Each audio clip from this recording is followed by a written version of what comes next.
هیچ کەسێک لە ئێوە تا ئێستا زانیوێتی ڕیبا، سوو، فایز هەر ناوێکی لێ دەنێ لە زینا تاوانەکەی گەورەترە؟ خەڵکەی ڕیبا دەکات بەڵام ئامادە نییە زینا بکە، دەست خۆش بێ زینا ناکەی، بەڵام ئەمەش مەکە کە لە زیناکە گەورەترە. دەڕواتە سین لە چین ئەچێشتی خراپ دەهێنێ بەڵام گۆشتی بەراز ناخوا، دەکا کە گۆشتی بەراز ناخۆی دەست خۆش بێ بەڵام خیانەت و غەشیش مەکە، شتی خراپ مێنە، شتێک مێنە بۆ نەسەعاتیشکا کۆتایی پێبێ. لە خوا بترسە، 2 مناڵ 3 مناڵ 4 مناڵت هەیە، غەش لە کۆمەلگا و لە هەزارەها نەفەر مەکە لەبەر 3-4 مناڵ، لەبەر 2-3 مناڵ. غەش لە هەزارەها نەفەر مەکە لەبەر 2-3 مناڵ. لە خوا بترسە. پەیامەکەم گەیشت بە غەش ئەو کەسانی کە غەش دەکەن لەبەر خاتری مناڵەکانە کە مناڵە دوانە سیانە چوارە، غەش لە کۆمەلگا و لە هەزارەها نەفەر مەکە، قوڕ مەکە بەسەر خۆتدا. بێگومان پێغەمبەری خوا صلی الله عليه وسلم لە حەدیثێکی صحیح تەرغیبا دەفەرمێ: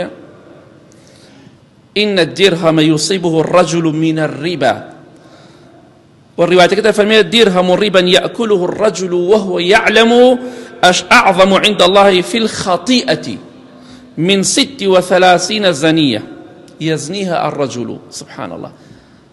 يبقرن خوشويستي خواه فرمية صلى الله عليه وسلم درهم الربا 1 درهم ئێستا ئەمڕۆ 10,000ەکە 15-20 نازام چەندێکە، بەس پارێکی کەمە، پارێکی زۆرنی. ئەوەی کە بە وەرەقە و 2 وەرەقە ڕیبا وەرەگرێ ئەوە لە دەرهەم و 2 دەرهەم دەرچووە. 1 دەرهەم ڕیبا. بەڵام پێغەمبەری خوا فەرمێ صلی الله عليه وسلم: وهو يعلم، بزانێ ئەمە ڕیبایە، پێی وترا ئەمە ڕیبایە مەیکە، هەر بەردەوامە لەسەری، کاکە ئەم کەسابەتە حرامە، هەر بەردەوامە لەسەری، ئەوە ڕیبایە. بزانێ ڕیبایە و بەردەوام بێ لەسەری. خۆشەویستی خوا ئەفەرمێ صلی الله عليه وسلم: 1 دەرهەمی ڕیبا 15-20 هزار با بڵین، لە 10,000 و 20,000 زیاتر کەمتر ئەوەندە. باوەڕ ناکەم 20,000یش بێ، لانەی 10,000 بشتی ئەوە. سە سعرەکەی بزەبت بێت نەماوە. أفبي أعظم عند الله في الخطيئة من 36 زنية. أعظم أو عربي بزانێ جوان تێگە. 1 دەرهەمی ڕیبا بیخۆی یا ئەنجامی بدەی، لای خوای گەورە تاوانەکەی گەورەترە لە 36 زینا. واتە 36 زینا بکەی کە خوا غەرقی غەزەبت دەکا، بەقەد ئەوە تاوانەکەی هێشتا گەورە نییە کە 1 دەرهەمی ڕیبا بخۆی.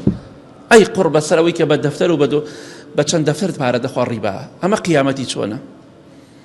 کەواتە ئەمە لەگاتە قیامەت، لە قیامەت تاوانەکەی لە زینا گەورەتر و قیامەتی لە زیناگەرەکان خراپترە. وەڵڵا نوێژ بکەی، ڕۆژوو بگری، حەج بکەی، عومرە بکەی، 5 فەرزە لە مزگەوت بی، سوێن بەخوا هەموو دەرهەمێکت خوا بە 36 زینا زیاتر گوناحەکەی بۆ دەنووسێ. ئاگاداری خۆت بە، دوای ئەمەش هەرواز نایێنی، هەر تۆبە ناکەی، ڕیبا ناوەستێنی، بەتەمای کەسابەتێکی پرسیار کە کاکی گیان وەک باسم کرد ئاڵتون بە قەرز مەیەنە، حرامە، ڕیبایە. پارە مەدە بۆ کەسانێک کە پارەکەت دەخۆن و دوای تووشی ڕیبات دەکەن و پارەکەش لەولاو دەڕوات. کەواتە ئاگادار بە چی پێی خۆشە بە هەموو 10,000 بە هەموو 15,000 36 زینا زیاتر گوناحەکەی بۆ بنووسێ. بۆ چاکەمان زۆرە تا ئەمەش بێتە بانی بۆ قیامەتمان. با لە خوا بترسین.